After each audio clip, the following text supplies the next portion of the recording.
meron siyang mga alegasyon tungkol kay Pangulong Duterte na kesyo naging dami daw siya ni Pangulong Duterte dun sa mga pera na pumapasok daw kay Pangulong Duterte pang money laundering daw or pang bayad sa kung kanino man. Pero kagaya naman ng mga alegasyon niya na critical laban kay Pangulong Duterte at itong kay Vice President Sara, wala siyang katibayan. Diba? Nag-sign siya ng waiver para daw patunayan na naging dami siya, pero ano bang mapapatunayan nun? Sinabi niya nasa pangalan niya yung bank accounts.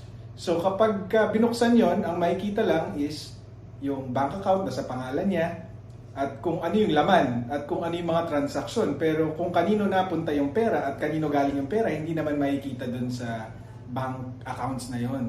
So again, wala siyang katibayan at kumbinyente ito sa isang sinungaling kasi pwede kasing sabihin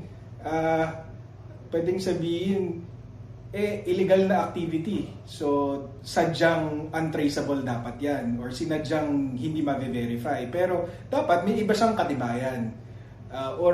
Dapat meron siyang kakayahan na maging kapanipaniwala yung testimonya niya.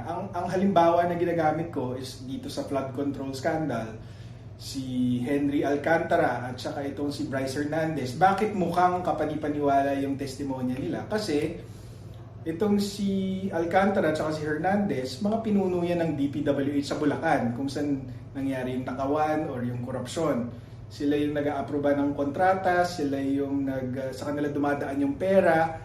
Pero itong si Madriaga, ano ba siya? Wala naman siyang posisyon sa grupo ni VP Sara, hindi siya miyembro ng VP SPG, taliwas dun sa sinasabi niya, hindi siya miyembro ng DepEd or ng OVP, pati yung PSG na sinabi niyang na-assign siya doon, hindi din totoo, pati yung Mayor's Office ng Davao City, chinek namin, lahat sila nag-issue ng certification na walang Madriagang nagtrabaho dito. So, ano ang personality niya para sabihin, para mapaniwala tayo na ginawa ko tong mga sensitibong bagay para sa mga Duterte